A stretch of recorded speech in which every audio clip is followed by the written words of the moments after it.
Tag తెలుగులో మహా సిద్ధ వైద్య చికిత్సాలయం అనే డామ్కి సంబంధించి డాక్టర్ నిల్లేప గారిని లాస్ట్ టైం ఇంటర్వ్యూ చేయడం జరిగింది.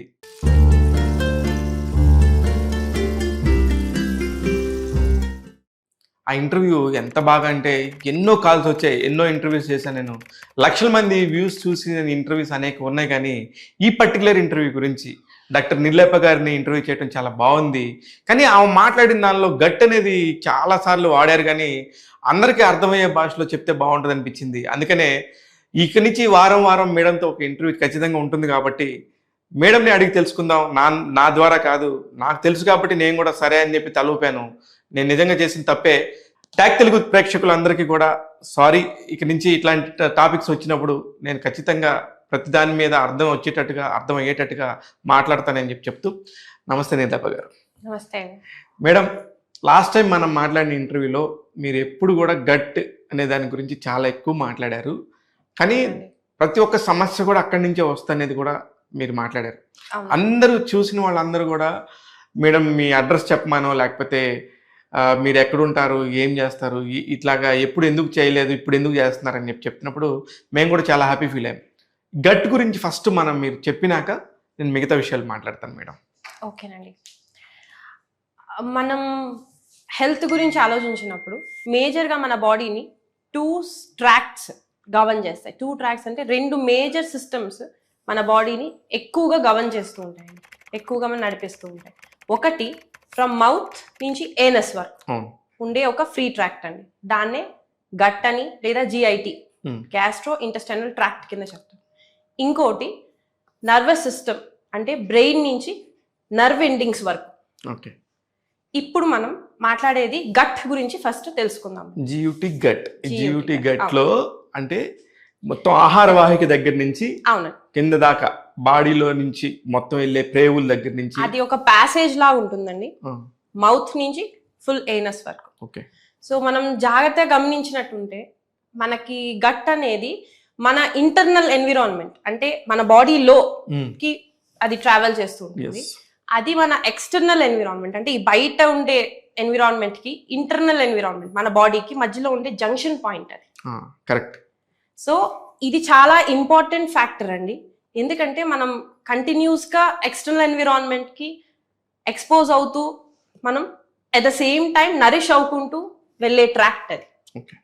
సో ఈ గట్ అనేది చాలా డిసీజెస్కి మూల కారణము, అంటే కాజిటివ్ ఫ్యాక్టర్ కావచ్చు. అదేవిధంగా హెల్త్ మెయింటెనెన్స్కి కూడా మెయిన్ పాయింట్. ప్రతిదీ కూడా మనం వాటర్ తీసుకున్నా, ఆహారం తీసుకున్నా, ప్రతి మనిషి బతకడానికి రోజుకి ఇన్ని క్యాలరీస్ కావాలని ఉంటుంది. దానికి సంబంధించి గట్టుకున్న ఇంటర్ రిలేటెడ్ ఏందో మనందరికి తెలుసు. మీరు ఎలా సజెస్ట్ చేస్తారు గట్టుని ఎలాగా ఎట్లా ఉంచుకొని మీ ఆరోగ్యంగా ఉండటం కోసం ఎలా ఉండాలనే దాని మీద మీరు డాక్టర్ నిల్లేప గారు చెప్పేది ఏంటి, ఎలా చెప్తారు, మీరైతే ఎలా చూస్తారు మేడం?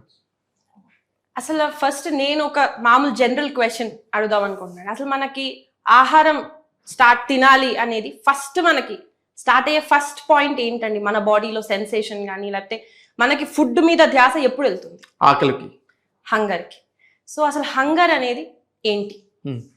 హంగర్ అనేది వచ్చేది మనకి అగ్నితో హంగర్ అనేది వస్తుంది, అంటే from an ayurvedic point of view, లేదా మనకి బయోమాలిక్యులర్ లెవెల్లో అంటే ఈ కెమికల్ పరంగా మనం బాడీ బయాలజికల్స్ పరంగా చూస్తే మన బాడీకి ఎప్పుడైతే సెల్యులార్ ఎనర్జీ తగ్గుతుందో ఆ ఎనర్జీ రావడం కోసం 1 ఫ్యాక్టర్ గ్లూకోజ్. ఎప్పుడైతే బాడీలో బ్లడ్ గ్లూకోజ్ పడిపోతూ ఉంటుందో బ్రెయిన్ అది డిటెక్ట్ చేసి మనకి హంగర్ అనే సిగ్నల్స్ని పంపిస్తుంది, అప్పుడు మనకి ఆకలేస్తుంది. దీనికన్నా కూడా ఈ ఆకలికి మెయిన్ కారణం అగ్ని. అసలు ముందు కొంచెం అగ్ని అంటే ఏంటో తెలుసుకుందాం. చెప్పండి. మీరు అబ్జర్వ్ చేస్తే నిరంతరంగా చేంజ్ అవుతూ ఉంటామండి ప్రతిరోజు. మనం ఎప్పుడు ఒక క్షణం ముందు ఎలా ఉన్నాం అలా ఉండం. మన బాడీలో ఏదో ఒక పార్ట్ ప్రతి నిమిషం చేంజ్ అవుతూనే ఉంటుందండి. మనకి ప్రతిదీ అవేర్నెస్లో ఉండదు, మనకి తెలియాల్సిన అవసరం లేదు. బట్ ఆ ట్రాన్స్ఫర్మేషన్ ఒక స్థితి నుంచి ఇంకో స్థితికి మారటం అనేది ఒక సహజ లక్షణం అండి మనకి. ఈ ట్రాన్స్ఫర్మేషన్కి కావాల్సిన ప్రిన్సిపల్కి మెయిన్ రెస్పాన్సిబుల్ అగ్ని. ఓకే, ఇప్పుడు నాకు డౌట్ వచ్చింది. ఇప్పుడు ఆకలి వేస్తుంది కదా మేడం, మనకి డిజైన్ చేయబడింది బ్రేక్ఫాస్ట్, లంచ్, డిన్నర్ అని. అవునండి. ఇలా కాకుండా కొన్ని కొన్ని కొన్ని డిజైన్స్లోను లేకపోతే కొంత సిస్టమ్స్లోనూ కొన్ని ప్రాంతాల వారీగా కూడా విభజిస్తే వాళ్ళు తీసుకునే ఫుడ్ 6 times 7 times వాళ్ళు మనలాగా ఇంత క్వాంటిటీ అని తీసుకోకుండా చిన్నగా తీసుకుంటూ ఉంటారు. వాళ్ళు చాలా చిన్న మోతాదులో తీసుకుంటారు. దానికి ఏం సంబంధం? డిఫరెన్స్ ఉంటుందండి. మనం ఎప్పుడు కూడా ఒక ఎన్విరాన్మెంట్లో ఉన్నప్పుడు ఇంటరాక్షన్ అనేది ఉంటుంది. సో మన ఆకలి అనేది చాలా ఫ్యాక్టర్స్ మీద డిపెండ్ అయి ఉంటుందండి. క్లైమేట్, మళ్ళీ మన ఏ ప్లేస్లో ఉన్నాం, ఆల్టిట్యూడ్, మనకుండే వర్క్, ఫిజికల్ యాక్టివిటీ, ఈ అన్నిటి మీద మన ఆకలి అనేది బేస్ అయి ఉంటుంది. దానికన్నా ముందు అసలు మనకి ఎన్విరాన్మెంట్కి ఎందుకు అంత సంబంధం ఉందండి? మనం పంచభూత నిర్మితం. అట్ ద సేమ్ టైం మనం ఉండే ఎన్విరాన్మెంట్ కూడా పంచభూత నిర్మితమే. ఎట్లా అయితే మనలో ఒక బయాలజికల్ క్లాక్ అనేది ఉంటుందో, సిమిలర్గా బయట ఉండే ఎన్విరాన్మెంట్లో కూడా ఒక క్లాక్ ఉంటుంది. పలానా టైంకి వాతం, తర్వాత పిత్త, తర్వాత కఫ. సో అది ఆ ఇంట్రాక్షన్ బేస్ మీదే ఏ ప్లేస్లో ఎలా మనం తినాలి, ఎట్లా ఉంటే బెటర్ అనేది డిసైడ్ అయ్యేది. ఇప్పుడు మీరు చెప్పినట్టే వాత పిత్త కఫ, ఈ వాత పిత్త కఫకి మీరు చెప్పే దీనికి సంబంధించి ఏదైతే మనం తీసుకుంటున్నామో ఆహారం, వాటికి సంబంధించి ఈ మూడిటికి కూడా ఇంటర్ రిలేషన్ ఉందా ఏమన్నా? అవునండి. ఎందుకంటే ఈ పంచభూతాలనే మనం త్రిదోషాల కింద అర్థం చేసుకుంటున్నాం. ఇప్పుడు పంచభూతం అన్నాము, అర్త్ వాటర్ కలిస్తేనే కఫ, మేజర్ గా ఫైర్ ఉండేది పిత్త, ఈథర్ ఎయిర్ కలిస్తేనే వాత. సో అది మన బాడీలో ఫంక్షన్ అయ్యేది వాత పిత్త కఫ అనే ఫంక్షనల్ ప్రిన్సిపల్ మీద. సో పంచభూతాలు, ఈ త్రిదోషాలు different terminology, but function but అది చేంజ్ అవుతుంది. సో ఇవన్నీ రిలేటెడ్. అదే ఇక్కడ ఇప్పుడు మీ దగ్గరకు వచ్చే పేషెంట్స్ ఉంటారు.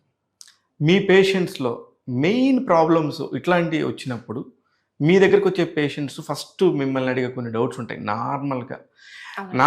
నేను ఒక షాకింగ్ ఏంటంటే, మేము మీ దగ్గరికి వచ్చినప్పుడు లాస్ట్ టైం మీ హాస్పిటల్కి వచ్చినప్పుడు, మీ చికిత్సాలయానికి వచ్చినప్పుడు మా ఒక 6 టీం ఉంటే అందరినీ మీరు టెస్ట్ చేసి పర్టికులర్గా ఒక అబ్బాయిని మాత్రం పట్టుకొని ఈడేదో తేలాగా ఉన్నాడు, ఈ టెస్టులు చేయించండి అని చెప్పి రాపిస్తే, ఇదేంటి ఈడు బాగానే ఉన్నాడు కదా అనుకునే ఒక మైండ్ సెట్లో మేము ఉండి, సరే మీరు చెప్పింది ఏంటి, మేము కరెక్ట్గా కాదా, మీరు కరెక్టా కాదా అని మా మైండ్లో ఉండి మేము టెస్టులు చేయించాం మేడం.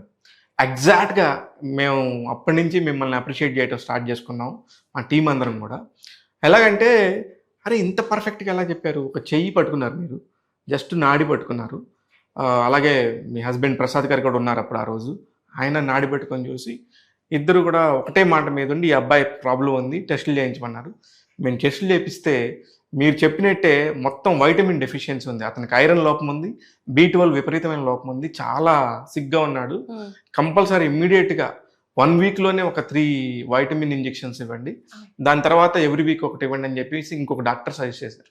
అంటే నేను షాక్ అయ్యాను. అంటే మనిషి ఇలా పట్టుకొని ఇంత పర్ఫెక్ట్గా అంటే మీ వృత్తి అయి ఉండొచ్చు, అందుకనే డాక్టర్లను దేవుళ్ళు అంటారేమో. ఇలాగ వచ్చి మీ దగ్గరకు వచ్చిన ఒక పేషెంట్ని మీరు ఎలా ట్రీట్ చేస్తూ ఉంటారు? వాళ్ళకి వచ్చే ఫస్ట్ డౌట్స్ ఏంటని అడుగుతున్నాను నేను. ఫస్ట్ వాళ్ళు అడిగేదండి, మనం ఏ డిసీజ్లో ఉన్నా మేము తీసుకోవాల్సిన డైట్ ఏంటి అనేది ఫస్ట్ క్వశ్చన్ ఉంటుందండి.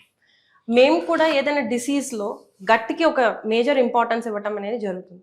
అసలు దాని గురించి మనం గట్టికి ఎందుకు అంత ఇంపార్టెన్స్ అనేది డిఫరెంట్ స్టెప్స్ ఉంటాయండి. ఒక గట్ అనేది జస్ట్ ఒక ఫుడ్ లోపలికి వేస్తే బయటికి వచ్చే ట్రాక్ట్ ఒకటే కాదండి మేడం. నాకు అర్థం కాదు ఏంటంటే, ఇప్పుడు అన్నీ మనం తినేస్తాం, అంటే అక్కడ ఉన్న సిచ్యువేషన్ బట్టి ఏ పర్టికులర్గా రోజు ఒకలాంటి ఆహారం తీసుకున్నా, సమ్ పార్టీస్ అంటాం అనుకోకుండా, ఏ వీకెండ్ వస్తే ఫ్రెండ్స్ పిలిస్తే సడన్గా అక్కడ వాళ్ళు ఏం పెడతారో తెలియదు, వెళ్తాం. అసలు ఈ డైజెషన్ అవ్వలేదు అని తెల్లారిపోద్దుని కంప్లైంట్ చేస్తాం. What is the meaning of digestion? Digestion అనేది దానికి సంబంధించి మీ పరిభాషలో మీరు ఎలా చెప్తారు? మీ దగ్గరికి వచ్చే పేషెంట్లకి మీరు డైజెషన్ గురించి ఎలాంటి ఇస్తారు సూచనలు? మనకండి బాడీలో డిఫరెంట్ స్టేజెస్లో ఉంటుందండి. ఇప్పుడు సపోజ్ బాడీలో ఆర్గన్ సిస్టమ్, తర్వాత ఆర్గన్, తర్వాత టిష్యూస్, సెల్స్. అంటే ఇవి కొన్ని సెల్స్ అన్ని కలిసి టిష్యూస్ అవుతాయి. ఇప్పుడు ఏ విధంగా అయితే మనం పెద్దవాళ్ళకి పెట్టే ఫుడ్ చిన్నపిల్లలకి పెట్టాం, అట్లాగే సెల్కి అబ్జర్వ్ చేసుకోవటం. ఇప్పుడు నేను ఇందాక మీకు చెప్పబోయేది ఏంటంటే 5 stages ఆఫ్ డైజెషన్ అండి. ఎప్పుడు కూడా ఇంజెషన్ అంటే తినటం. డైజెషన్ అంటే మనం తీసుకున్న ఫుడ్ని ఈజీ వేలో సింపుల్ గా డివైడ్ చేసేటం, ఈజీగా అర్థమయ్యేటట్టు అనుకోండి, అట్లాగే ఈజీగా అబ్జర్వ్ చేసుకునేటట్టు బాడీలో డిఫరెంట్ టిష్యూస్ కి అబ్జర్వ్ అవ్వాలండి. ఒక్కొక్క టిష్యూ ఒక్కొక్క కైండ్ లో ఉంటుంది, ఒక్కొక్క రకం ఒక్కొక్క ఫంక్షన్ బట్టి. సో ఆ డిఫరెంట్ టిష్యూస్ కి అది వెళ్ళేటట్టు ఒక్కొక్క స్టేజ్ లో అది డివైడ్ అవ్వకుంటూ సింపుల్ అవ్వకుంటూ వచ్చేస్తుంది. ఇప్పుడు మీరు ఎక్కువ వినేది స్టార్చ్, ప్రోటీన్, ఇవి ఎక్కువ వింటాం, క్యాలరీస్ అని. ఆ స్టార్చ్ అనేది సింపుల్ ఫామ్ లో గ్లూకోజ్, మాలిక్యులర్ ఇదిలో. అలాగే ప్రోటీన్ తీసుకున్నారు, ఆ ప్రోటీన్ మన సెల్ వరకు వెళ్ళాలండి. ద మెయిన్ పాయింట్ ఏంటంటే మనం తినే ఫుడ్ ఈ ప్యాసేజ్ లో పాస్ అవుతూ ప్రతి ప్యాసేజ్ లో ఒక స్టేజ్ వరకు అది మొత్తం బ్రేక్ డౌన్ అవుతుంది. అంటే ఇలా సింపుల్ మాలిక్యూల్స్ లో వెళ్ళాకే బ్లడ్ దాన్ని అబ్జార్బ్ చేయగలదు. కరెక్ట్. మనం తీసుకున్న ప్రతి ఆహార పదార్థం కూడా బ్లడ్ లోకి వెళ్ళాల్సిందేనండి. ఆ అబ్జార్ప్షన్ అనేది జరగాలి. అబ్జార్ప్షన్ అయినప్పుడు అసలు మన బాడీలోకి అది వెళ్ళినట్టు, లేదంటే ఆ ట్రాక్ట్ లోనే ఉంది అది. సో ఆ అబ్జార్ప్షన్ అనేది జరగాలి. ఈ అబ్జార్ప్షన్ నుంచి సెల్ కి వెళ్ళాలి. ఎందుకంటే మనకి బలం ఎక్కడి నుంచి వస్తుందండి? సెల్ నుంచి వస్తుంది. కరెక్ట్. ఈ ఆర్గన్స్ అన్ని కూడా మేడప్ ఆఫ్ ఫైనల్ గా సెల్సే. ఆ సెల్యులార్ నరిష్మెంట్ అనేది జరగాలి, దాన్ని ఎసిమిలేషన్ అంటారు. ఎసిమిలేట్ అయ్యాక ఎక్కడైనా సరే ఒక ప్రాసెస్ జరిగినప్పుడు కంపల్సరీగా వేస్ట్ వస్తుంది. ఆ వేస్ట్ ఎక్స్క్రీట్ అవ్వాలి. సో టోటల్ 5 స్టెప్స్ అండి. తినటం, డైజెషన్, అబ్జార్ప్షన్ అంటే బ్లడ్ లోకి వెళ్ళటం, ఎసిమిలేషన్ అంటే సెల్ లోకి వెళ్ళటం, ఎక్స్క్రీషన్ ఏదైతే వేస్టో దాన్ని బయటికి పంపించడం. ఇది 5 స్టెప్ డైజెస్టివ్ ప్రాసెస్. అదే మీరు ఫస్ట్ ఇంజెక్షన్ దగ్గర నుంచి యానస్ వరకు ప్రతి దాని గురించి చెప్పారు. ఇప్పుడు కండిషన్ లో మీరు అడిగినది మనం హంగర్ నుంచి స్టార్ట్ చేసాం. మనకు ఆకలేసి ఆకలేయగానే మనకి ఫస్ట్ థాట్ ఆఫ్ ఫుడ్ వస్తుంది, ఆలోచిస్తాం. యాక్చువల్ గా డైజెషన్ ఇక్కడి నుంచే స్టార్ట్ అయిపోతుంది. థాట్ రాగానే బ్రెయిన్ వెంటనే ఫుడ్ కావాలి, వెంటనే సైట్ ఐ వెతుకుతుంది. చూడగానే వాట్ ఫుడ్, మీరు ఏం ఫుడ్ తీసుకుంటున్నారు, ఈ ఐ అవగానే మన బ్రెయిన్ కెమికల్స్ ప్రొడ్యూస్ చేయడం స్టార్ట్ చేస్తుంది. సో ఇంజెక్షన్ అనేది అంటే మనం తినటంలోనే 3 భాగాలు ఉంటాయండి. ఫస్ట్ చూసి పంచేంద్రియ, ఫస్ట్ స్టెప్ ని మైండ్ఫుల్ ఈటింగ్ అంటాం. చూడగానే కాదు సార్, మైండ్ఫుల్ ఈటింగ్ అంటే మీ మైండ్ బాడీ 2 ఇన్వాల్వ్ అయ్యి తినటం. ఏదైతే ఇప్పుడు తగ్గిపోతుంది, మనం ఏదో ఫోన్ చూసుకుంటానో, బుక్ రీడ్ చేసుకుంటున్నాం, లేదా ఏదైనా ఇంపార్టెంట్ డిస్కషన్ లో మనం స్టార్ట్ చేసేస్తాం ఫుడ్. అసలు ఆ ఫుడ్ లో స్టార్టింగ్ మన స్మెల్, ఐస్, టచ్ 3 స్టార్ట్ అయినప్పుడే మనకి immediately first digestive juice start అయిపోతుంది. నాకు చాలా హ్యాపీగా ఉందండి, ఎందుకంటే మీరు చెప్పిన పాయింట్లో ఒక బ్యూటిఫుల్ కాంటెంట్ ఉంది. ఎట్లాగంటే ఇప్పుడు ప్రతి ఒక్కళ్ళు కూడా టీవీ ఆన్ చేసుకొని నోరు ఒక దగ్గర పని చేస్తుంటది, కళ్ళు ఇంకో దగ్గర పని చేస్తుంటాయి, చెవులు ఇంకో దగ్గర పని చేస్తాం. ఫుడ్ అలా తినకూడదు అంటారా? లేదండి. మీకు ఎందుకంటే ఫస్ట్ డైజెస్టివ్ జ్యూస్ మీకు స్టార్టింగ్ ప్రొడ్యూస్ కాదు అప్పుడు. అంటే టంగ్ పెట్టే ముందే మనకి ఇవన్నీ వచ్చేసాయి. బాడీ బ్రెయిన్ ఆల్రెడీ దాన్ని నోటీస్ చేసి లివర్ కి ఆల్రెడీ కమాండ్స్ ఇచ్చేస్తుంది. So it will prepare pre digestive juices. అంటే డైజెషన్ కి ముందే బాడీ రెడీ అయిపోతుంది. ఓహో వీళ్ళు ఇవాళ పులిహార, పిత్తం ఎక్కువ ఉండేది అనుకోండి, పులిహార ఓకే ఈ కైండ్ నేను యాసిడ్స్ ఎక్కువ ప్రొడ్యూస్ చేసుకోవాలి టు న్యూట్రలైజ్. అలాగా దాని ప్రిపరేషన్ అది స్టార్ట్ చేసేసుకుంటాం. ఎప్పుడైతే మనం అది నోటీస్ కూడా చేయమో ఆ స్టెప్ మనం half digested food. First step మనం వదిలేసినట్టే. ఎప్పుడైతే మనం చేతితో కలిపి ఫుడ్ నోట్లో పెడతామో ఫస్ట్ డైజెషన్ అనేది start from the mouth, saliva. అక్కడే first digestive juices next produce అయిపోతాయి. సో ఈ మైండ్ఫుల్ ఈటింగ్ తో పాటు what we eat plays next important role. So first put your mind, second అసలు ఏం తింటున్నాం. ఈ ప్రోటీన్, కార్బ్, ఫ్యాట్ కాకుండా మనం ఇదే ఒక్కటే పట్టించుకోకుండా మనందరం నేను ఇందాక చెప్పినట్టు పంచభూత నిర్మితం, మనందరికి ఒక యూనిక్ కాన్స్టిట్యూషన్ ఉంటుందండి, ఒక యూనిక్ ప్రకృతి. అలాగే మనం తినే ప్రతి వెజిటేబుల్ కి ఒక యూనిక్ ప్రకృతి ఉంటుంది, ఎందుకంటే అవి కూడా ఈ పంచభూతాలతోనే నిర్మితమై ఉంటాయి. సో ఆయుర్వేదం అనేది ఏ కాన్స్టిట్యూషన్ కి ఏ కైండ్ ఆఫ్ ఫుడ్ పెడితే బెటరో ఆ కాన్స్టిట్యూషన్ కి వాళ్ళు అలైన్ అయి ఉంటారు, అంటే ఆ కాన్స్టిట్యూషన్ లోనే వాళ్ళ హెల్త్ మెయింటెనెన్స్ ఉంటుందో వాటికి ఎక్కువ ఇంపార్టెన్స్ ఇవ్వటం. ఇప్పుడు ఈ పంచభూతాలను మనం ఎలా తెలుసుకుంటాం అంటే ఇది 6 టేస్ట్స్ ఫామ్ లో రిప్రజెంట్ అవుతాయి. అంటే దాని క్వాలిటీ 6 రుచుల ద్వారా తెలుస్తుంది. అవును, షడ్రుచులు అంటారు. మీరు అబ్జర్వ్ చేస్తే మనం తీసుకునే మీల్లో ఎన్ని రుచులు తీసుకుంటామండి మనం డైలీ? కనీసం 3 to 4. అవును, అంటే కారం ఉంటది, పులుపు ఉంటది, ఉప్పు ఉంటది, కొన్నిసార్లు ఏమో స్వీట్ అయితే తీపి ఉంటది. అండ్ సో కనీసం 3 to 4 మిక్స్ అయిన టేస్ట్లు మనం తీసుకుంటాం. సో ఎలా అయితే కార్బ్, ప్రోటీన్ ఇంకా ఫ్యాట్ ఇంపార్టెంటో అలాగే 6 రుచులతో కలిగిన ఫుడ్ తీసుకోవడం కూడా ఈక్వల్లీ బ్యాలెన్స్డ్ డైట్ కింద, నరిష్డ్ డైట్ కింద చెప్పబడుతుంది. ఓకే. సో ఫస్ట్ ఎలా తింటాము, సెకండ్ వాట్ వి ఈట్. ఇప్పుడు మీరు చెప్పిన దానిలో నాకు కరెక్ట్గా ఒక టీవీ ముందు కానీ పేపర్ చదువుతా కానీ ఇంకోటి చేస్తా కానీ ఫుడ్ తినకూడదండి. అది మనకి చాలా ఒక రకమైన బ్లాక్. సెకండ్, అసలు ఫుల్ బ్యాలెన్స్ డైట్ తీసుకోవాలి. ఈ టేస్ట్ అసలు వద్దు అంటాము కరెక్ట్ కాదు, ఈ టేస్టే ఎక్కువ తింటాము కరెక్ట్ కాదు, అదొక ఇంబ్యాలెన్స్. కాకపోతే ఇప్పటి నుంచి మేడం నాకు ఎప్పటి నుంచి ఒక డౌట్, ఇది నా పర్సనల్ డౌట్ అనుకోండి, లేకపోతే మీ దగ్గరకు వచ్చిన నేను ఒక పేషెంట్ అనుకోండి. అందరూ రైస్ తినొద్దు అంటారు, ఈ రైస్ కాదు డిఫరెంట్ చెప్తారు, ఆపిల్ సడైర్ వెనిగర్ తాగండి అంటారు, లేకపోతే ఇంకొకటి ఫ్రూట్స్ తీసుకోండి అంటారు. ఇట్లా రకరకాల డైజెస్టివ్ సిస్టమ్స్తోని ఇప్పుడు నాది ఒక సిస్టమ్ ఒకటి అలవాటు పడిపోయింది కదా, నా బాడీ 40+ ఇయర్స్కి అలవాటు పడిపోయి ఇలాగ ఒక చపాతీ తినాలంటారు, ఇలా రకరకాలుగా తినాలన్నప్పుడు ఎన్ని రకాలుగా ఇట్లా తినాలి, ఏంట్రా బాబు, ఏ డాక్టర్ చెప్పేది కరెక్టు, ఏ డైజెస్టివ్ ఫుడ్ కరెక్ట్, అసలు అన్నం తినబుద్ధి అవుతుంది. ఎందుకంటే బేసికల్గా మనం పుట్టినప్పటి నుంచి అన్నంతో ఉన్నాం కాబట్టి ఎందుకు అన్నం తినకూడదు అంటున్నారు, ఎంత అన్నం తినొచ్చు, అసలు నిజంగా తినకూడదా? అన్నం తినద్దు అనేది అయితే నేను పూర్తిగా దానికి ఏకీభవించనండి.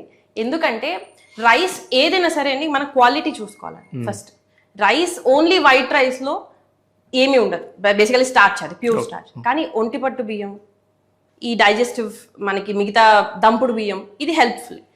ఇక్కడ ఫ్యాక్టర్స్ మెయిన్ అండి, అంటే మన స్థితి ఏంటి, మనం తీసుకునే ఫుడ్ క్వాలిటీ ఏంటి అన్నది. సో ఒకే డైట్ అందరికీ పనిచేయదు. నేను అదే చెప్తాను, మనకు ఒక యునిక్నెస్ ఉంది, మనం ఆ తత్వం బట్టి వెళ్ళామనుకోండి, అది మన తత్వం, అదే అది మనది ఈ తత్వం అనే సంగతి మనకి ఎలా తెలిసింది అంటే యాక్చువల్గా అయితే మేము పల్స్ పరంగా చూసి చెప్పేదే అది సార్. ఎందుకంటే మన గురించి మనం తెలుసుకుంటేనే మన డైట్, అంటే మనం అంత అవేర్నెస్ పెట్టాలండి మన బాడీ మీద, అసలు మన గురించి ఏంటి. సో ఎప్పుడైతే మనకు ఆ త్రిదోషాల్లో మనకి ఏది, ఇప్పుడు నేను కఫతత్వం సంబంధించాను, నాలో కఫతత్వం ఎక్కువ ఉంది అనుకోండి, నేను వెయిట్ తగ్గాలని వాటర్ మెలన్ తీసుకుంటున్నాను అనుకోండి, వాటర్ మెలన్ లో వాటర్ కంటెంట్ ఎక్కువ ఉంటుంది, నేను వెయిట్ తగ్గను. ఓకే. నేను ఫుడ్ అంతా మానేసి నేను వాటర్ మెలన్ తిన్నా నేను వెయిట్ తగ్గను. ఓకే. ఎందుకంటే నాలో ఆల్రెడీ కఫతత్వం ఎక్కువ, నేను తీసుకునే ఫుడ్ కఫతత్వానికి సంబంధించి అది కఫతత్వం వృద్ధి చేస్తుందే తప్ప అది బ్యాలెన్స్ చేయదు. ఓకే, అంటే మీ బాడీకి సంబంధించి కూడా తీసుకునే ఫుడ్ని బట్టి ఉంటుంది. ఎగ్జాక్ట్లీ. అండ్ ప్రతి పేషెంట్కి, ప్రతి పర్సన్కి వాళ్ళ తత్వం బట్టి కనుక వాళ్ళ ఫుడ్ డిజైన్ అయినట్టయితే అప్పుడు వాళ్ళకి అది హెల్త్ మెయింటెనెన్స్కి హెల్ప్ చేస్తుంది.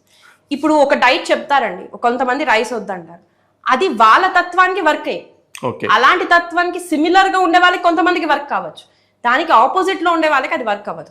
డైట్ తప్పని నేను అన్నాను, మనకి అది సూట్ అవుతుందా లేదా అనేది తెలియాలి. అంటే ఎవరో చూపించుకున్న దాన్ని, అరే నేను రైస్ మానేసాను సన్నగా అయిపోయాను, నువ్వు రైస్ మానేసే సన్నగా అవుద్దంటే కుదరదు. అంటే ఎవరి సిస్టమ్ ని బట్టి వాళ్ళు. ఎగ్జాక్ట్లీ. మన సిస్టమ్ అనేది మన యాన్సెస్ట్రల్ బేస్ మీద కూడా ఉంటుంది. ఇప్పుడు మీరు అన్నట్టు మన సౌత్ ఇండియన్స్, మనకి రైస్ ని డైజెస్ట్ చేసిన కెపాసిటీ ఎక్కువ, దాని నుంచి నరిష్ అయ్యే కెపాసిటీ ఎక్కువ, కానీ రైస్ క్వాలిటీ ఇప్పుడు పడిపోతాం, వైట్ రైస్కి వెళ్ళిపోతున్నాం. సో మనం అది చేంజ్ చేసుకుని మళ్ళీ మనం కనుక దంపుడు బియ్యం కానీ ఇవి తీసుకుని మన అగ్నిని దాని పరంగా సెట్ చేసుకుంటే రైస్ ఇస్ ఓకే.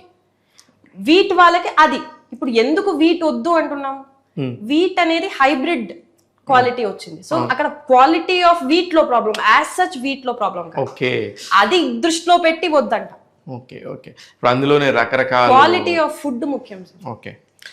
ఇప్పుడు మేడం ఈ గట్లోకి వచ్చేసరికి ఇంకొచ్చే మిగతా సమస్యలు ఏంటి? ఒక్కొక్కళ్ళు ఇప్పుడు మీరు రకరకాల పేషెంట్స్ని చూస్తారు. ఇప్పుడు నేనుగా మాట్లాడితే నేను ఒక్కడనే, నా ప్రాబ్లం ఏదో నేను చెప్తాను. ఇందులోనే మనకు ప్రేక్షకులు అయి ఉండొచ్చు, మన వ్యూవర్స్ అయి ఉండొచ్చు, చూసే వాళ్ళలో రకరకాల ప్రాబ్లమ్స్ ఉండేవాళ్ళు ఉండొచ్చు. మన ఫుడ్ తీసుకునే మౌత్ దగ్గర నుంచి యానస్ వరకు రకరకాల ప్రాబ్లమ్స్ ఉండేవాళ్ళు ఉంటారు. వాళ్ళందరికీ వచ్చే సమస్యలు ఏంటి? వాళ్ళు మీ దగ్గరికి వచ్చినప్పుడు మీరు ఒక్కొక్కళ్ళకి డివైడ్ చేసుకుని ఒక్కొక్కరికి చెప్పేది ఏంటి అనేది నాకు క్వశ్చన్. మేజర్గా నేను ఎక్స్పీరియన్స్ చేసింది ఏంటంటే ఆమదోషం అండి. ఓకే. ఆమదోషం అనేది ఏంటంటే అండి, మనం కాంబినేషన్ ఆఫ్ ఫుడ్ ఫస్ట్ ఎట్లా తీసుకుంటాం అనేది, ఆ కాంబినేషన్ ఆఫ్ ఫుడ్, ఎందుకంటే ఒక్కొక్క ఫుడ్ ఒక్కొక్క ఎలిమెంట్ బేస్ అయి ఉంటుందో, ఆపోజిట్ ఎలిమెంట్స్ ఎప్పుడైతే కలుస్తాయో మన బాడీ ఆ డైజెస్టివ్ ఫ్లూయిడ్స్ ని ఈక్వల్ గా సెక్రీట్ చేయలేదు. అప్పుడు ఒకటే ఉదాహరణకి ఎగ్జాంపుల్ ఆఫ్ ఈ విరుద్ధాహారాలు చాలా రకాలు ఉంటాయండి. టెంపరేచర్ బేస్ తీసుకున్నాం అనుకోండి, ఎక్కువ వేడి ఓకే ఎక్కువ చల్లం రెండు కలపకూడదు. వేడి వేడి అన్నంలో చల్లగా ఉండే పెరుగు వేయకూడదు. ఓ అది ఆ క్వాలిటీ గుణ వృద్ధి అది అయ్యో మేము అలా తింటాం కదా తప్ప అది అది మనకి డైజెస్ట్ అవ్వదండి పూర్తిగా. ఓ అలాగే మన కానీ చాలా టేస్టీగా ఉంటుంది. అవును. సో చాకోలావా ఓకే సో అది కూడా అంతే. సో అది మనకి డైజెస్ట్ కాదు.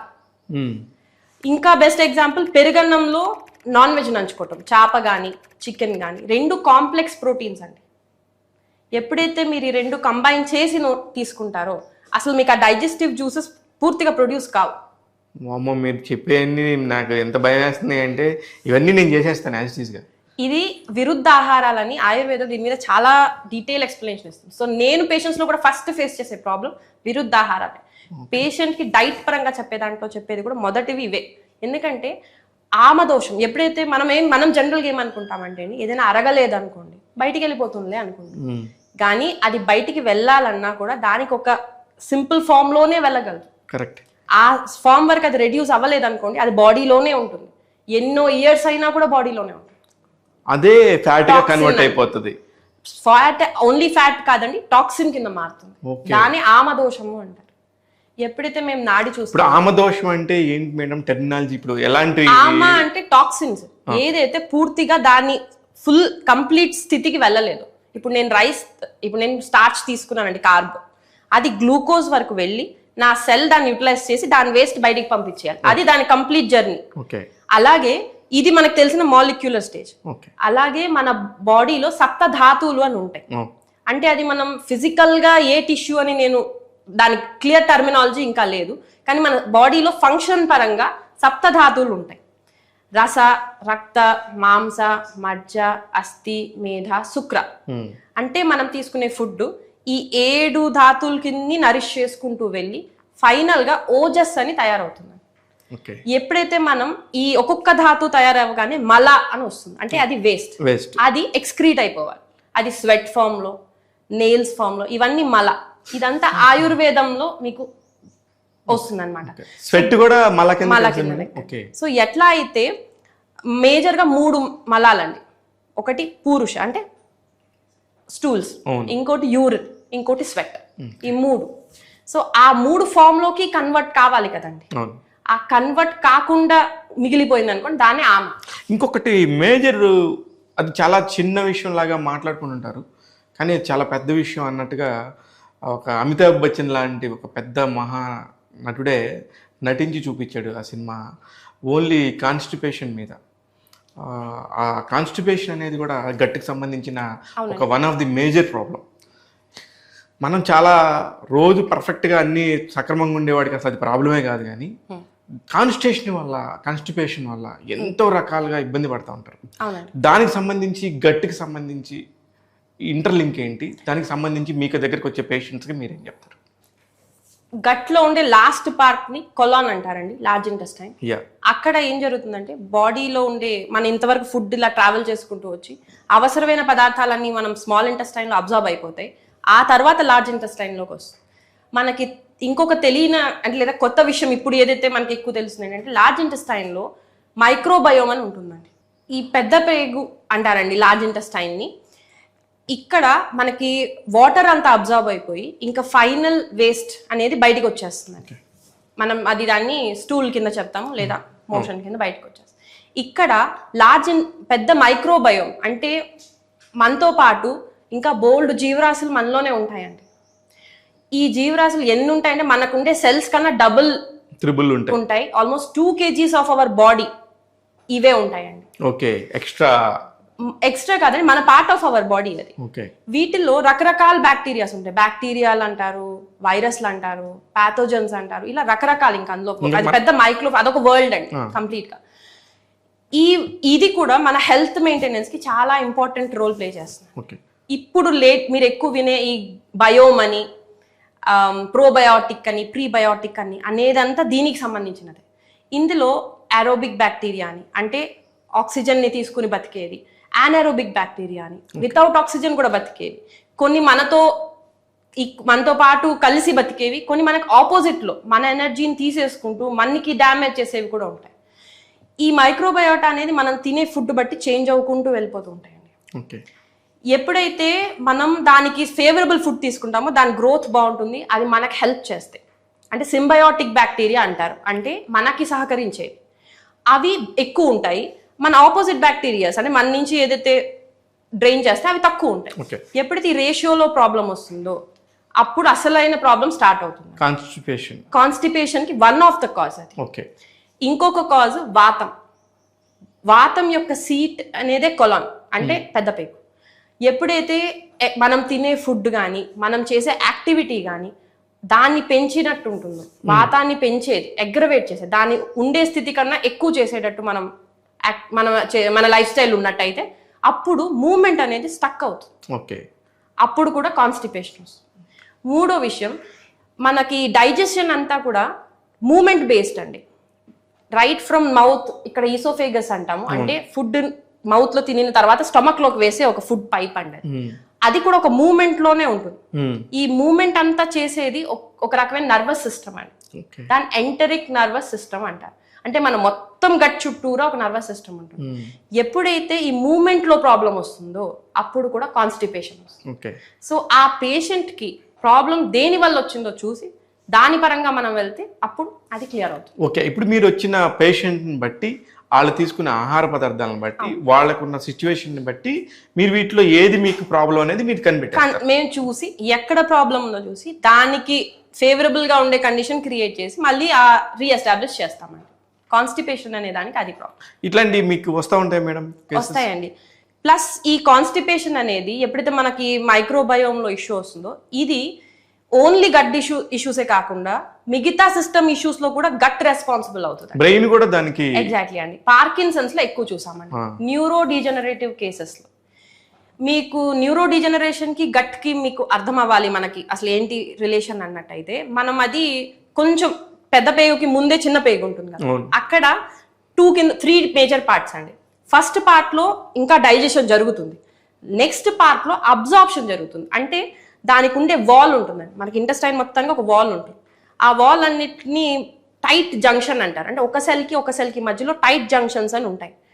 అవి ఓపెన్ అయ్యి ఏది వెళ్ళాలి ఏది వెళ్ళకూడదు ఇందులోంచి అనేది చాలా స్ట్రిక్ట్ గా మానిటర్ చేస్తూ ఉంటుంది. అందుకని ఎలా అయితే మనకి బార్డర్ లో, మన కంట్రీ బార్డర్ లో ఎంత స్ట్రిక్ట్ గా ప్రతిదీ చూసి పాస్ చేస్తాయో అంతే స్ట్రిక్ట్ గా ఈ ఎక్స్టర్నల్ ఎన్విరాన్మెంట్ లో, అంటే మనం ఇప్పుడు తినిన ఫుడ్ మొత్తం డైజెస్ట్ అయిన తర్వాత ఏది మన బాడీలోకి వెళ్ళొచ్చు ఏది వెళ్ళకూడదు, ఒకవేళ ఇందులోంచి ఏదైనా హార్మ్ఫుల్ ఉంటే అక్కడే ఒక లింఫ్ సిస్టమ్ అనేది ఉంటుందండి. లింఫ్ అంటే ఇమ్యూన్ సిస్టమ్, దాన్ని గాల్ట్ అంటారు లేదా మాల్ట్ అంటారు. ఈ 2 కైండ్ ఆఫ్ ఇమ్యూన్ సిస్టమ్ ఉంటుంది. అక్కడ కొన్ని రకాల యాంటీబాడీస్, అంటే ఒక రకమైన సోల్జర్స్ అన్ని ఉన్నట్టు, ఫస్ట్ లైన్ ఆఫ్ డిఫెన్స్ అంటారు. అవే ఫస్ట్ ఫిల్టర్ చేసేస్తాయి. ఇతను ఏదైనా హార్మ్ ఇప్పుడు మనం లోపలికి పంపిస్తే ఇది ఏదైనా హార్మ్ చేస్తుంది, ఇక్కడే క్లియర్ ఆఫ్. సో ఇది కానీ పాయింట్ ఏంటంటే అది యాక్టివ్ గా ఉండాలి. ఆ లింఫ్ యాక్టివ్ గా ఉండాలి, ఇంటెస్టైన్, ఆ మెంబ్రెయిన్ కూడా కరెక్ట్ గా ఉండాలి. ఓకే. ఇప్పుడు గట్టికి సంబంధించి గాల్ బ్లాడర్ కూడా చాలా, అంటే నేను ఎందుకు ఇన్ని క్లియర్గా అడుగుతున్నానంటే ఒక్కొక్కళ్ళు ఈ గాల్ బ్లాడర్ ప్రాబ్లం వచ్చింది అనేది కూడా చెప్తూ ఉంటారు. కానీ ఇది కూడా గట్టికి సంబంధించిన ఇష్యూనే. దీనికి సంబంధించి వచ్చే వాళ్ళకి మీరు ఎలాంటి సూచనలు ఇస్తారు? గాల్ బ్లాడర్ అనే దాని నుంచి బైల్ అనేది వస్తుందండి, బైల్ జ్యూస్. అది ఎక్కువగా ఫ్యాట్, మనం తినే ఫుడ్లో ఫ్యాట్ని ఈజీగా డైజెస్ట్ చేసుకోవడానికి సెక్రీట్ చేసే దానికి రెస్పాన్సిబుల్ అండి. కాకపోతే గాల్ బ్లాడర్ నుంచి సెక్రీట్ అయ్యే సెక్రీషన్లో కనుక పిత్తం ఎక్కువైనా ఎక్కువ సెక్రీట్ అయిపోతుంది అప్పుడు మనకి సోర్ వామిటింగ్స్, అంటే తేన్పులు పులుపు వామిటింగ్స్ రావటం, ఇవి ఎక్కువ జరుగుతాయి. అదే గనక అది సెక్రీషన్ తగ్గించింది అనుకోండి, గాల్ స్టోన్స్ ఫామ్ అవుతాయి, గాల్ బ్లాడర్ స్లడ్జ్ ఫామ్ అవుతుంది. సో అప్పుడు ఫ్యాట్ ప్రాపర్ గా మనకి డైజెస్ట్ కాదు, ఫ్యాట్ మనకి అప్పుడు అబ్జార్బ్ అవ్వదు, మన సెల్ వరకు వెళ్ళదు. కాబట్టి గాల్ బ్లాడర్ కి గట్ కి ఇలా సంబంధం. ఇందాక చెప్పిన పార్కిన్సన్స్ ని మేము చెప్దాం అనుకున్నది ఏంటంటే, ఆ టైట్ జంక్షన్ అనేది ఉంటుంది కదా, ఎప్పుడైతే మనం తినే ఫుడ్స్ లో వీట్, ఎందుకు వీట్ వద్దంటున్నాం, ఇప్పుడు ఉండేది అందులో ఉండే గ్లూటెన్ ఆర్ వీట్ అనేది ఈ టైట్ జంక్షన్ ని వీక్ చేస్తుంది. దాంతో ఇది ఫుల్ గా గార్డ్ చేయలేదు, అక్కర్లేనివి కూడా మనకి లోపలికి ఎంటర్ అయిపోతాయి. దీని బ్యారియర్ అంటారు sir, this is called barrier. ఆ బ్యారియర్ బ్రేక్ అయిపోతుంది. ఆ టైట్ జంక్షన్స్ అనేవి లూజ్ అయ్యి దీని లీకీ గట్ కింద ఈ ఒక్క ఫ్యాక్టరే చాలా డిసీజెస్ కి మనకి కాజ్ అండి. Autism, okay, neuro degeneration, allergies. ఎందుకంటే మనకి అది ఎప్పుడైతే మనం వెళ్ళాలో లేదో అనే గాడ్ అనేది మనం సరిగ్గా ఉండదో, సో ఏవేవి దాని నుంచి వెళ్ళిపోగలుగుతాయి అన్నీ వెళ్ళిపోతాయి లోపలికి. నాకు ఒక డౌట్ మేడం, ఇప్పుడు షుగర్ పేషెంట్స్ ఉంటారు. ఇప్పుడు మనలో దాదాపు ఇప్పుడు మన ఇండియాలో తీసుకుంటే కనుక చాలా major portion sugar and BP patients ఉంటారు. అవునండి. వీళ్ళకి సంబంధించిన గట్టు, ఎవరికి సంబంధించిన గట్టు అయినా ఒకటే, కానీ వాళ్ళకి సపరేట్గా పర్టికులర్గా ఈ గట్టుకి సంబంధించి మీరు ఇచ్చే నిబంధనలు ఏంటి? వాళ్ళు ఎలాంటి జాగ్రత్తలు తీసుకుంటే sugar patients, especially sugar patients గురించి మాట్లాడుతున్నాను నేను, వాళ్ళ గట్టుకి ఎలాంటి ఫుడ్ తీసుకోవాలనుకుంటున్నారు మీరు? షుగర్ పేషెంట్కి ది మెటబాలిక్ డిజార్డర్ అంటారు సార్. అంటే నేను మీకు ఇందాక జఠరాగ్ని ఒకటే చెప్పాను, అగ్నికి ఇంకా సెల్ లెవెల్లో కూడా మెటబాలిజం అనేది జరుగుతుంది. ఎలా అయితే ఫుడ్ తీసుకోగానే దాని ఎనర్జీ ఫామ్లోకి మారాలో అక్కడ కూడా ఒక రకమైన అగ్ని అవసరం. సో ఈ డయాబెటీస్ అనేది మేజర్గా అగ్ని వల్ల వచ్చే ఇంబ్యాలెన్స్. ఓకే, ఆమదోషము, అగ్ని, ఈ రెండు ఇంబ్యాలెన్స్ వల్ల వచ్చే ప్రాబ్లం ఎక్కువగా డయాబెటీస్లోకి మనకి ఇండికేట్ అవుతుంది. సో వాళ్ళకి ముందు ఆమదోషం క్లియర్ చేయాలండి, ఆ తర్వాత అగ్నిని మళ్ళీ రీస్టిమ్యులేట్ చేయాలి. అంటే వాళ్ళ తత్వానికి ఎంత అగ్ని ఉండాలో ఆ అగ్నికి మళ్ళీ తీసుకురావాలి. అప్పుడే మెటబాలిక్ డిజార్డర్ అనేది తగ్గుతుంది. కానీ ఈ లోపల వీళ్ళు ఇప్పుడు కొంతమందికి వీట్ పడదు వాళ్ళ తినే కండిషన్ బట్టి, అప్పుడు వీట్ ఆపమని చెప్తాం. ఎందుకంటే ఇది మీకు అర్థమైపోతుందా? అది తత్వం బట్టి తెలుసు, అదే పల్స్ దాన్ని బట్టి చెప్తాం. ఇప్పుడు కొంతమందికి కాఫీ వద్దంటాం సార్, కాఫీ మేజర్ గా మేము చెప్పే దాంట్లో ఎక్కువ వద్దంటాం, ఎందుకంటే అదొక స్టిమ్యులేటర్, అది కూడా వెళ్ళి గట్ ని ఈజీగా స్టిమ్యులేట్ చేసేస్తాం. కానీ మేము వాత పిత్త తత్వం వాళ్ళకి ఎక్కువ వద్దంటాం. కఫ ఎక్కువ ఉన్న వాళ్ళకి వాళ్ళు కాఫీ తాగుతున్నా అంత పట్టించుకో ప్రస్తుతం కండిషన్. అంటే మీరు అసలు ఒక పేషెంట్ ని చూడగానే వాత పిత్త కఫాల్లో ఏ దోషం మీకు వాళ్ళకు ఉందనేది మీరు అబ్జర్వ్ చేసి మేజర్ స్టెప్పే అది సార్. ఫస్ట్ చూసేదే అది, వాళ్ళకి ఏ దోషం ఇంబ్యాలెన్స్ ఉంది, వాళ్ళ ప్రకృతి ఏంటి, వాళ్ళ ఇంబ్యాలెన్స్ కి కారణం ఏంటి. ఎందుకంటే ఎక్స్టర్నల్ ఎన్విరాన్మెంట్ ఎక్కువగా అంటే బయట ఉండేది మనకి ఇంటర్ఫియర్ అయ్యే ఛానల్ గట్ కాబట్టి ఫస్ట్ చెక్ చేసేదే గట్లో వీళ్ళకి అంతా కరెక్ట్ గా ఉందా లేదా ఏదైనా ఇంటర్ఫియరెన్సెస్ ఉన్నాయి. అందుకని ఫస్ట్ కరెక్షన్ ఇక్కడ చేస్తే అసలు గట్లో ప్రాబ్లం ఉంది అనే సంగతి మీకు ఫస్ట్ ఎట్లా తెలిసింది మేడం? ఆమదోషం ఫస్ట్ స్టెప్ సార్. అది అంటే పట్టుకోగానే మీరు నాడి చూడగానే మీరు చెప్పేస్తారు, తెలిసిపోతుందండి. ఓకే, ఆమదోషం ఉంటే మనకి నెక్స్ట్ అంటే మేము టోటల్ గా 7 లెవెల్స్ లో చూస్తామండి నాడి. ఆమదోషం ఉన్నవాడికి 3-4 మించి అసలు మనకి పల్స్ అనేది పాల్పేట్ అవ్వదు. ఓకే, మనకి అసలు అది బయటికి రాదు. సో ఫస్ట్ క్లియర్ చేస్తాం, డీటాక్స్ చేసాకే ఫర్దర్కి వెళ్ళగలుగుతాం. ఓకే, ఇప్పుడు మనం గట్ గురించి మాట్లాడుతున్నప్పుడు అంతా మీరు చెప్పింది నాకు అర్థమవుతుంది. అలాగే ఇప్పుడు చిన్నపిల్లలది ఉంది. ఇప్పుడు చిన్నపిల్లలది తీసుకొని కొంతమంది పేషెంట్స్ మీకు చిన్నపిల్లల్ని తీసుకొని వస్తారు, నేను కూడా చూశాను చాలా మంది రావటం కూడా. వాళ్ళు వచ్చినప్పుడు చిన్నపిల్లలకి మీరు ఎలాంటి ఆహార నియమాలు చెప్తారు, వాళ్ళ గట్టుకు సంబంధించి ఎలాంటి జాగ్రత్తలు తీసుకోమని చెప్పి వాళ్ళ తల్లిదండ్రులకు చెప్తారు మీరు?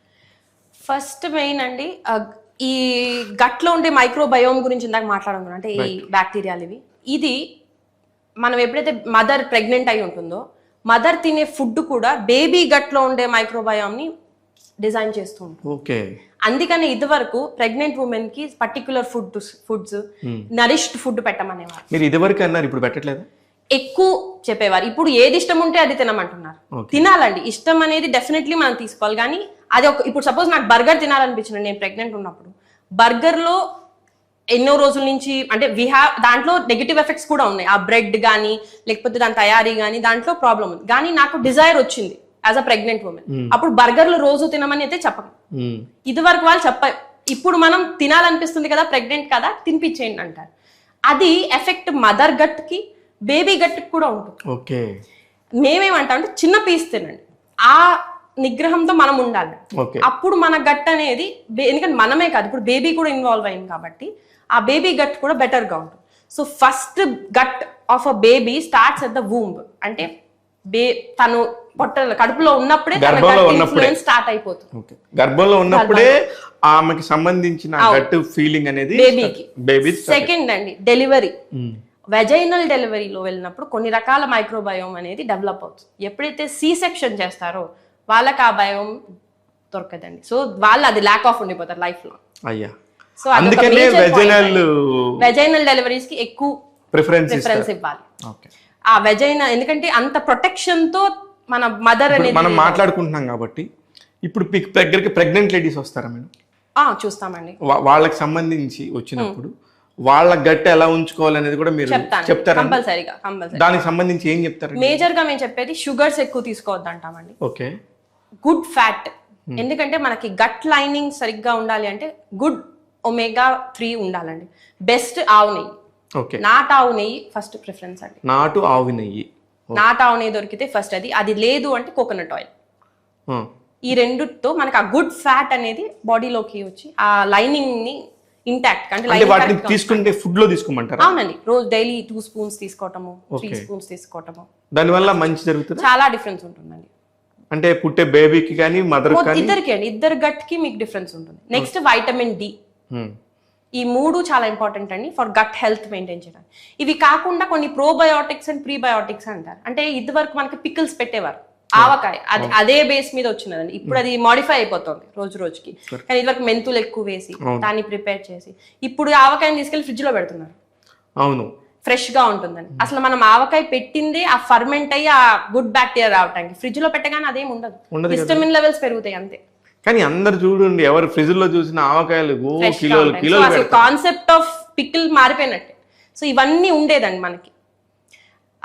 ఇవన్నీ కూడా బేబీకి ప్రొటెక్షన్, మదర్ కి బేబీకి ఇవి మేము అడ్వైస్ చేస్తామండి. Third important thing breast milk, అమ్మ పాలు. ఆ పాల్లో వచ్చే ఇమ్యూన్ అనుకోండి, లేదా ఇమ్యూన్ గ్లోబ్యులిన్స్ అనుకోండి, లేదా ఆ ఇమ్యూనిటీ అనేది ఇంకా మళ్ళీ ఎప్పుడు రాదండి. అది మన గట్ లైనింగ్ కి బాగా పనిచేస్తుంది. ఇదంతా ఇప్పుడు మీరు చెప్తుందంతా కూడా గర్భంలో ఉన్న శిశువు దగ్గర నుంచి 3 సంవత్సరాల బేబీ 3 సంవత్సరాల బేబీ దాకా చెప్పారు. 3 నుంచి ఒక 10 ఏళ్ళు కాదండి, నేను ఇంకా 6 months లోనే ఉన్నా. ఓకే. 6 నెలల వరకు మదర్ మిల్క్ వస్తుంది. సో ఈ 3 కనుక జరిగితే వాళ్ళకి ఒక రకమైన గట్ లైనింగ్ అనేది తయారవుతుంది. ఇంకా అప్పటికి గట్ బ్యాక్టీరియా స్టార్ట్ అవ్వదండి, చాలా తక్కువ ఉంటాయి. ఇప్పుడు చాలా మందికి మదర్ ఫీడ్ దొరకదు. మదర్కి మధ్య నేను కూడా గమనిస్తే పాలు ఉండట్లేదు, మదర్ పాలు ఇవ్వటానికి కుదరదు, వాళ్ళ దగ్గర లేదు. అలాంటప్పుడు ఏం చేస్తారు? ఆప్షన్ ఏం లేదండి వాళ్ళకి. డెఫినెట్లీ వాళ్ళు డాక్టర్స్ ఏం చెప్తారండి, మీకు ఫార్ములా మిల్క్స్ ఇవన్నీ వచ్చేస్తాయి. కానీ వాళ్ళకి డిఫరెన్స్ అనేది ఉంటుంది. సో మదర్ మిల్క్ తీసుకున్న వాళ్ళకి వీళ్ళకి ఎప్పుడు డిఫరెన్స్ ఉంటుంది. కానీ ఇప్పుడు కొలెస్ట్రామ్ అని మనకి బయట అవైలబిలిటీ వస్తుందండి. అంటే బొవైన్ కొలెస్ట్రామ్ అంటారు, అంటే కౌ మిల్క్ నుంచి చేసింది. అది కొంత హెల్ప్ చేస్తుంది, కానీ ఆ డెఫిషియన్సీ ఉంటుందండి. కానీ ఒక పర్సనల్ క్వశ్చన్ అడగాలని మేడం నాకు. ఇప్పుడు మీరు ఇవన్నీ చెప్తున్నారు కదా, మీరు నాకు తెలిసి నాన్ వెజిటేరియన్ తినరేమో. నేను తినండి. తినరు. మరి మీకు వచ్చే పేషెంట్స్కి వాళ్ళు నాన్ వెజ్ తింటారు, వాళ్ళు రకరకాల ఫుడ్స్ తింటారు, ఏదేదో తింటారు. అవునండి. వాళ్ళకి మీరు ఎలా ట్రీట్ చేస్తారు? అంటే దానికి దీనికి అంటే నిన్న ఉద్దేశం వేరే కదండి. ఇప్పుడు మీకు ఏదైనా తెలిసినప్పుడు దాని గురించి మాట్లాడటం చాలా ఈజీగా ఉంటుంది. మీకు అసలు తెలియని దాని గురించి వాళ్ళు అలాగా ఫీల్ అవుతున్నారు అనేది మీకు ఎలా తెలుస్తుంది? అంటేనంటే అది మేము టేస్ట్ చేయలేదు, ఎక్స్పీరియన్స్ చేయలేదు, కానీ దాని గురించి చదివి ఉంటాం కాబట్టి దాని పరంగా చెప్తాం అనేది చేస్తాం. ఇప్పుడు నాన్ వెజ్ లో వచ్చే ప్రాబ్లం ఒకటేనండి, ఆ కోడిల్కి కానీ ఎగ్స్ కి కానీ కూడా హార్మోన్స్ బాగా ఎక్కిస్తున్నారు. దాన్ని క్వాలిటీయో లేకపోతే ఆ బ్రాయిలర్ కోడికి. అదే కనుక నాటు కోడి తింటే దానివల్ల ప్రాబ్లం లేదండి. కానీ యానిమల్ ప్రోటీన్ అనేది కొంచెం డిఫికల్ట్ డైజెస్ట్ అవ్వడానికి. మీకు అంత అగ్ని ఉంటే టు డైజెస్ట్, అప్పుడు నెక్స్ట్ మీ ఫిజికల్ యాక్టివిటీ అంత బాగుంటే డెఫినెట్లీ యానిమల్ ప్రోటీన్ మీకు హెల్ప్ చేస్తుంది. ఇప్పుడు కానీ మీరు ఎప్పుడైనా సరే ఇప్పుడు బాడీ ఎక్సర్సైజ్ చేసుకునేదో రోజువారీ జీవితాల్లో ఇప్పుడు చాలా అవేర్నెస్ వచ్చింది. గతంలో ఒక 20 ఏళ్ల కిందట 30 ఏళ్ల కిందట తీసుకుంటే అప్పటికి ఇప్పటికి ఉన్న మనుషులకి చాలా అవేర్నెస్ వచ్చింది. అంటే వాళ్ళు ఆలోచించే విధానంలో కానీ, తీసుకునే ఫుడ్లో కానీ రకరకాల ప్రోటీన్ తీసుకోమని చెప్తున్నారు, కార్బోహైడ్రేట్స్ తగ్గించమని చెప్తున్నారు. ఇది ఎంతవరకు కరెక్ట్? ఇప్పుడే మళ్ళీ మీకు కొత్త స్టడీ వచ్చి ఉంటుందండి. అంటే మీరు చూస్తున్న దాంట్లో ప్రోటీన్ ఎక్కువ తీసుకోవద్దు అంటున్నారు, ప్రోటీన్ మిల్క్. సో నేనేమంటానంటే అండి, ఈ కార్బ్ ప్రోటీన్ ఇంకా ఫ్యాట్ కన్నా మన తత్వం బట్టి వెళ్ళటం బెటర్. ఇప్పుడు కొంత మన వర్క్, మన కాన్స్టిట్యూషన్ బట్టి కనుక మనం తీసుకోగలిగితే వాళ్ళకి, ఇప్పుడు నేను ఒక అథ్లెట్ని, బాడీ బిల్డర్ని, నాకు డెఫినెట్లీ ప్రోటీన్ కావాలి. నేను అది కానప్పుడు నాకు ప్రోటీన్ అంత సెకండ్లో కావాలి, నాకు గుడ్ ఫ్యాట్ కావాలి ఫస్ట్. అవసరమైనప్పుడు గుడ్ ఫ్యాట్ కూడా ప్రోటీన్ కింద కన్వర్ట్ అయిపోతుంది. ఇప్పుడు మనం ప్రెగ్నెంట్ లేడీస్ కి పాలు బాగా డెలివరీ అయిపోయిన వెంటనే, లాక్టేటింగ్ లేడీస్ అంటే పాలు ఇచ్చే వాళ్ళకి ఎక్కువ గుడ్ ఫ్యాట్ తినమంటాం. ఎందుకంటే ఆ ఫ్యాటే ప్రోటీన్ కింద కన్వర్ట్ అయ్యి మీకు మిల్క్ లో వచ్చేస్తుంది. So good fat first preference అండి, తర్వాత ప్రోటీన్. సో మన కండిషన్ బట్టి మెయిన్ అక్కడ ఆలోచించాల్సిన విషయం ఏంటంటే మనం ఏంటి, మనకి ఏది సూటబుల్ అనేదే అక్కడ ఈక్వేషన్ అండి. ఫుల్ గా ప్రోటీన్ డైట్ రాంగ్ అన్నను, అలా అని అందరికి బలానికి ఓన్లీ ప్రోటీన్ తీసుకుంటూ వెళ్ళినా కూడా చాలా ప్రాబ్లమ్స్ వస్తున్నాయి. ఇప్పుడే స్టడీ వచ్చింది. ఇప్పుడు నాకు తెలిసి వెజిటేరియన్స్, నాన్ వెజెస్ ఈ 2 రకాల వాళ్ళు ఉన్నారు మేడం. ఈ 2 రకాల వాళ్ళల్లో ఎవరి గట్టు కంఫర్ట్ గా ఉంటది? అలా కంపేర్ చేయలేమండి. మన యాన్సిస్ట్రల్ లైన్ కూడా చూసుకోవాలి. ఇప్పుడు మనకి యాన్సిస్టర్ లో కనుక రైస్ ఇవి తింటాం లేదా నాన్ వెజ్ తింటాం ఉంది, దాని సరిపడా యాక్టివిటీ ఉంది అంటే నాన్ వెజ్ డెఫినెట్లీ తీసుకోండి. కానీ ఇప్పుడు ఉండే కండిషన్ లో యాక్టివిటీ తగ్గిపోతాం మనం అబ్జర్వ్ చేసుకుంటే. మన frequency of taking non veg పెరిగిపోతాం. ఇప్పుడు వీక్ లో 3 times తీసుకున్నారంటే మీరు దానికి తగ్గ హార్డ్ వర్క్ చేయాలి. మీరు అంత హార్డ్ వర్క్ అంటే ఆ ఫిజికల్ వర్క్ నేను చెప్పేది లేనప్పుడు ఆ ప్రోటీన్ మజిల్ కి యూటిలైజ్ అవ్వదు. దానివల్ల మీకు దాని యూటిలైజేషన్ ఉండదు కాబట్టి అది కూడా ఫ్యాట్ కన్వర్ట్ అయిపోతుంది. నా నెగటివ్ ఎఫెక్ట్ అనేది డెఫినెట్లీ ఉంటుంది మనకి. సో మీకు ఇష్టం నాన్ వెజ్, మీ వర్క్ అంతా లేనప్పుడు 15 days 20 days ఒకసారి తీసుకోండి. అండ్ నెక్స్ట్ తీసుకునే క్వాలిటీ, అందులో హార్మోన్స్ ఉందా, నాటుకోవడం, ఇవన్నీ బేస్ అవుతుందండి ఫుడ్. మన ఫుడ్ తీసుకునే దానికి మేజర్గా అదే అండి. నెక్స్ట్ మెయిన్గా నేను ఎక్కువగా పేషెంట్స్ లో చూసింది ఎలర్జీస్. కరెక్ట్. ఎందుకంటే ఫుడ్ అనేది లో చాలా ఎడిటివ్స్ ఎక్కువ. ఎడిటివ్స్ అంటే అసలైన ఫుడ్ కాకుండా వద్దు అనుకునే ఫుడ్ వద్దు కదండి, దాన్ని కరెక్ట్ గా ఆ స్థితిలోనే టేస్ట్ కోసం అని చాలా యాడ్ చేయడం జరుగుతుంది. ఎడిటివ్స్ అంటాం, ఎడిటివ్స్ యాడ్ చేయటం. సో ఇప్పుడు మీరు అబ్జర్వ్ చేస్తే కొన్ని ఫ్రిడ్జ్ లో కూడా పెట్టక్కర్లేదు, మీరు ఒక 2 days తర్వాత కూడా వండుకోవచ్చు. అసలు అది ఎంతవరకు ప్రాక్టికలీ పాసిబుల్ అంటే మన న్యాచురల్ వేలో ఆలోచించామనుకోండి, ఫుడ్ ఉంటుంది 12 hours తర్వాత నెమ్మదిగా దాంట్లో స్మెల్ రావటం మొదలవుతుంది. ఎందుకు వస్తుంది స్మెల్ అంటే ఒక ఫుడ్ తయారవటం, అది మళ్ళీ డికే అవటం అనేది న్యాచురల్ ప్రాసెస్. ఈ డికే అవుతోంది అంటే అందులో బ్యాక్టీరియల్ గ్రోత్ అంటే వేరే ఆర్గానిజమ్స్ అన్ని వచ్చి చేరుతాయి. ఎప్పుడైతే దాంట్లో ఉండే ఫుడ్ వైటాలిటీ తగ్గిపోతూ ఉంటుంది, అంటే దాంట్లో ఉండే ఎనర్జీ తగ్గుతుందో ఆటోమేటిక్గా మనకి బ్యాక్టీరియా వచ్చి దాన్ని డికే చేసేస్తుంది. ఇది ఒక న్యాచురల్ ప్రాసెస్. మరి ఏదో ఒకటి యాడ్ చేస్తే తప్ప ఆ న్యాచురల్ ప్రాసెస్ ఆగట్లేదు. ఇప్పుడు అలా యాడ్ చేసింది ఎప్పుడైతే మనం ఫుడ్ తీసుకుంటామో మనలో ఉండే గట్ బ్యాక్టీరియా పరిస్థితి ఏంటి?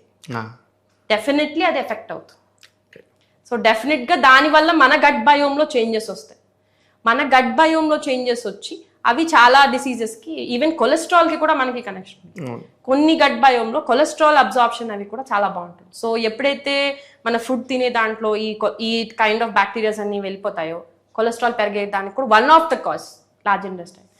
ఎలర్జీకి మేము ఎక్కువ చూసిందండి ఈ టైట్ జంక్షన్స్ బ్రేక్.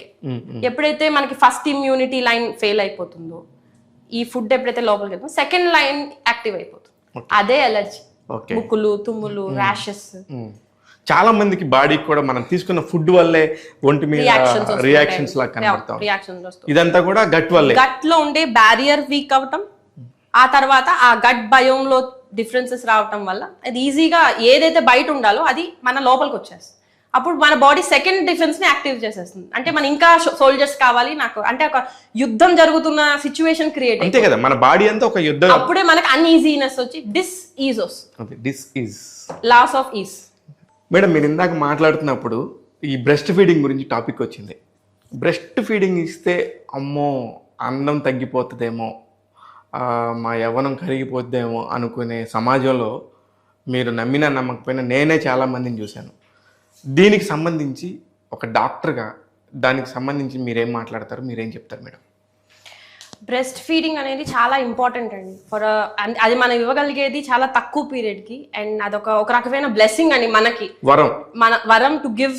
మన బేబీకి మనం ఇచ్చే ఒక బెస్ట్ ఇమ్యూనిటీ బెస్ట్ ప్రొటెక్షనే బ్రెస్ట్ మిల్క్ అండి.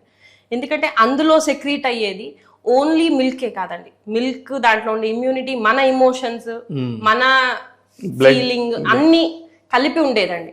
సో వాళ్ళకి అది నాట్ ఓన్లీ బాడీలో ప్రొటెక్షన్ అండి, ఇమోషనల్ గా అండ్ మెంటల్ గా కూడా వాళ్ళకి చాలా సెక్యూర్డ్ ఫీలింగ్ మనం ఇవ్వగలుగుతాం.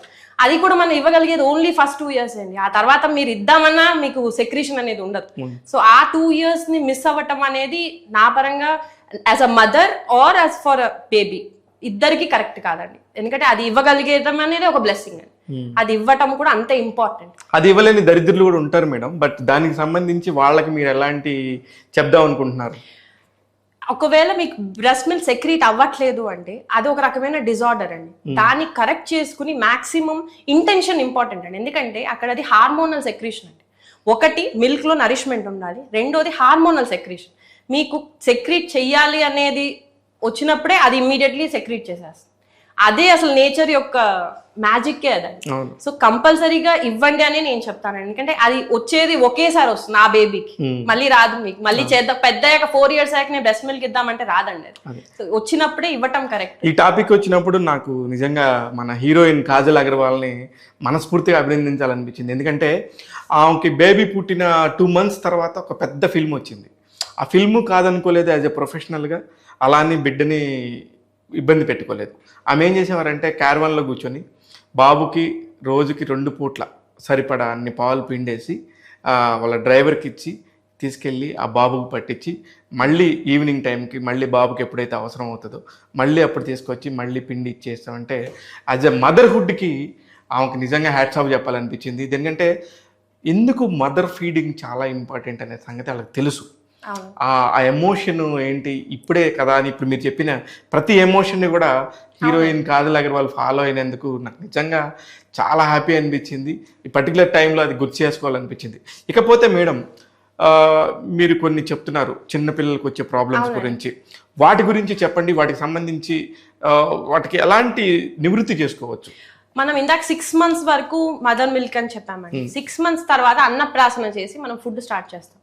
వాళ్ళలో అగ్ని అనేది చాలా మందంగా లోగా ఉంటుంది. అందుకని ఫస్ట్ మేము చెప్పేది సొంటి పొడి. కంపల్సరీగా మనకి పాతకాలంలో ఉగ్గు అని చేసేవారు. ఒక మట్టి పాత్రలో రైస్ ని బాగా ఫ్రై చేసి నేతిలో దాంట్లో సొంటి, వాము, జీలకర్ర 3 కాంబినేషన్ లో పౌడర్ చేసుకుని దాన్ని కలిపి ఫస్ట్ పెడతాం. దాని మెయిన్ రీజన్ ఏంటంటే ఫస్ట్ చేయాల్సిందే బేబీలో ముందు గట్ ప్రిపేర్ అయ్యాక వాటికి అగ్ని. అండ్ బిఫోర్ 2 years నా సజెషన్ ఏంటంటే షుగర్స్ ఎట్టి పరిస్థితుల్లో ఇవ్వకండి. బిఫోర్ 2 years షుగర్ ఇవ్వద్దు అని. ఎందుకంటే షుగర్ అనేది ఇన్ఫ్లమేటరీ అండి. అసలు మనమే తింటేనే అది మనకి ఇన్ఫ్లమేషన్, మనని గట్ లీక్కి అన్నిటికీ అది చాలా బాడీలో చాలా మెకానిజమ్స్ని అది అగ్రవేట్ చేస్తుంది. అలాంటిది మనం తింటున్నారు కదా అని ఐస్ క్రీమ్ కానీ షుగర్ కానీ స్వీట్ కానీ పెడితే అది డెఫినెట్లీ గట్కి ఇంబ్యాలెన్స్ తీసుకొస్తుంది. ఇప్పుడు పిల్లలు ఏడుస్తున్నారనో, పిల్లలు మారం చేస్తున్నారనో, వాళ్ళు అడిగిన చాక్లెట్లు, ఐస్ క్రీమ్లు కొనిస్తూ ఉంటారు. దీనివల్ల గట్టికి ఎన్ని రకాల ప్రాబ్లమ్స్ ఉంటాయి మేడం? మేజర్ ప్రాబ్లం వచ్చేదే అక్కడండి. గట్ అంటే మనం టెంపరీ రిలీఫ్ కోసం కాసేపు కామ్ అవుతారని చెప్పి వాళ్ళకి మేజర్ డ్యామేజ్ చేస్తున్నట్టు. బిస్కెట్స్, చాక్లెట్స్, లేస్, చిప్స్ ఇవన్నీ కూడా మన గట్ బ్యారియర్ ని వీక్ చేసేస్తుంది. నేను ఇందాక మీకు చెప్పిన టైట్ జంక్షన్స్ ని డైరెక్ట్ గా అది వీక్ చేసుకుంటూ వెళ్తుంది. అందుకనే మనకి ఈ మధ్య కాలంలో మాట్లాడితే ఎడినాయిడ్స్, పిల్లలందరూ ఎడినాయిడ్స్ అంటే ఇక్కడ మీకు ముక్కు బ్లాక్ అయిపోయి ఊపిరాడట్లేదు, ఇది 4th grade లో ఉంది, కంపల్సరీగా తీసేయాలి. ఒకవేళ తీసేసేదే అయితే అసలు ఎందుకు పెడతారండి? ఇది ఒక లింఫ్ ప్రొటెక్షన్ అండి. మనం ఇది ట్రిగర్ చేసి దీన్ని ఇంకా మనం బాడీలో ఉంటే ప్రాబ్లం అయ్యేటట్టు మనం తయారు చేసేసుకున్నాం. తర్వాత ఇది తీసేసాక కూడా వాళ్ళకి ఎప్పటికైనా అది ప్రాబ్లమే. వాళ్ళకి ఒక లైన్ ఆఫ్ ప్రొటెక్షన్ మనం తీసేసాం. నెక్స్ట్ టాన్సిల్, అది కూడా ఇవన్నీ ప్రొటెక్షన్, లింఫ్ ప్రొటెక్టివ్ ఇవన్నీ కూడా గట్ వల్లే. ఈ తినే ఆహారం అనేది 80% కాజ్ ఉంటుంది. మన మదర్ ప్రెగ్నెన్సీలో ఉండే తన ఫీడ్, ఆ తర్వాత బ్రెస్ట్ మిల్క్, ఆ తర్వాత పిల్లలకి పెట్టేది. వాళ్ళు ఏడుస్తున్నారనే ఒక 20-30 minutes కోసం మనం వాళ్ళ లైఫ్ లాంగ్ లో మనం చాలా డ్యామేజ్ చేస్తున్నాం. సో మనం పిల్లలకి ఏం పెడతాం అనేది చాలా ఇంపార్టెంట్ అండి. బిస్కెట్స్ ఒకటి, Lays, sugar, high sugar content, colours, candies లో ఉండే కలర్స్ తో ఉండేవి, ఇవన్నిటిని డెఫినెట్లీ నేనైతే వద్దని చెప్తాను. మ్యాగీ, నూడిల్స్, చైనీస్ నూడిల్స్ లో MSG అని వేస్తారండి. ఒక MSG సాల్ట్, టేస్టింగ్ సాల్ట్ అని వేస్తారు. అది కూడా న్యూరోటాక్సిన్ అండి.